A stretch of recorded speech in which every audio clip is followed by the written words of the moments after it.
haddii aad tahay dadku ku adeegaya Englishka muuqaalkani maanta adiga ayaa iska leh muuqaalkani wuxuu noqon doonaa laba qayb oo waaweyn qayb sheeko ah iyo qayb sheekadii oo loo bedelay wada sheekaysi qayb walba intaas soo qayb ah hoos imaada asla aragno insha Allah dadalkii la yimide allahayo ii gargaar ilaahayo ii gargaar waxaad maqli doontaa sheekadan diyaarada saar ereyada diyaarada lagu saarayna si gaar ah ugu hay at the market.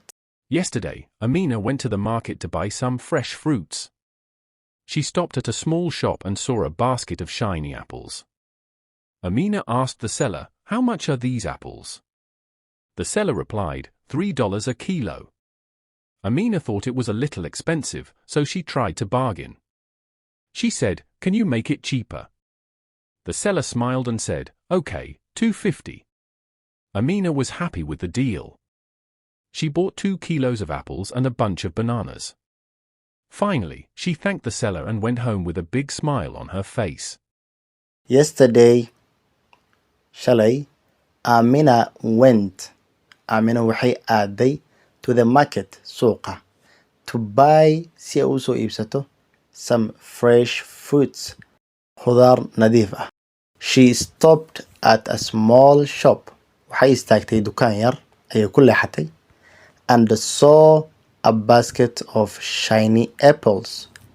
Then waxay aragtay a basket of shiny apples. Dambiil tufaaxyo dhadhalaya ay ku jiraan, tufaaxyo qurux badan ay ku jiraan ayay aragtay. Amina asked the seller.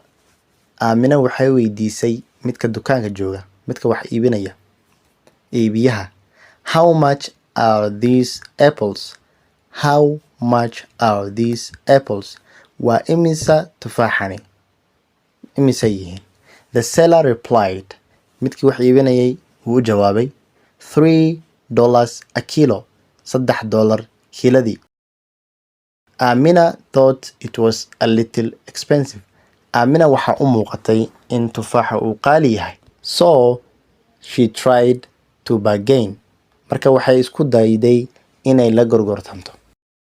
She said, waxay tiri, "Can you make it cheaper?" Xogaha qiimo dhimis ma ii samayn kartaa, raqiis ma ka sii dhigi kartaa. The seller smiled and said, midkii wax iibinayay wuu dhoola cadeeyay kadibna wuxuu yiri, "Okay, waa yahay $2.50. $2 iyo bar ayaan ka gadayaa $2.50. Waa $2.50 balse waa $2 iyo bar." Amina was happy with the deal. Amina way ku faraxday heshiiska. She bought 2 kilos of apples. Waxay iibsatay 2 kilo oo tufaax ah and bunch of bananas iyo koox moos ah iyo moos badan. Finally, ugu dambeyntii, she thanked the seller. Midka wax iibinayay way u mahadnaqday and went home. Xaafadda ay aaday with a big smile. Ayadoo faraxsan oo dhoola cadeynaysa on her face. Ayadoo wajigeeda dhoola cadeyn ka muuqdo ayay aaday xaafadda. ereyada cusub ee ku jira sheekada. ereyada muhiimka ah ee cusub ee ku jira sheekada. Apple, tufaax. Apple, tufaax. Kilo, kilo, kilo, kilo. Expensive, qaali. Expensive, qaali. Bargain, gorgortan ama dood qiimo dhimis. Bargain, gorgortan ama dood qiimo dhimis. Cheaper, raqiis. Cheaper, raqiis. Deal, heshiis.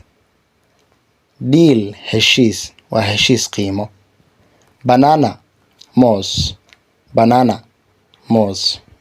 Smile, dhoola cadeyn.